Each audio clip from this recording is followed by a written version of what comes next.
السلام علیکم۔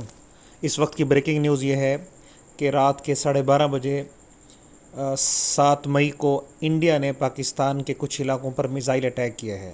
یہ علاقے بہاولپور اور مظفر آباد آزاد کشمیر کے علاقے ہیں، اور میڈیا کے ذرائع یہ بتا رہے ہیں کہ ISPR نے اس بات کی تصدیق کی ہے کہ یہ میزائل اٹیکس کچھ علاقوں میں ہوئے ہیں، اور میئر کیا جا رہا ہے ان اٹیکس کی نوعیت کو۔ اس کے بعد پاکستان ان حملوں کا بھرپور جواب دے گا اور انڈیا کو بدترین نقصان کا سامنا کرنا پڑے گا۔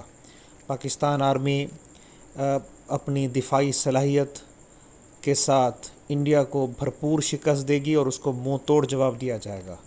ہم دعا گو ہیں کہ ان اٹیکس کے اندر کم سے کم جانی نقصان ہوا ہو۔ اللہ پاک پاکستان کو اپنی حفظ و امان میں رکھے، اور پاکستان زندہ باد، پاک فوج پائندہ باد۔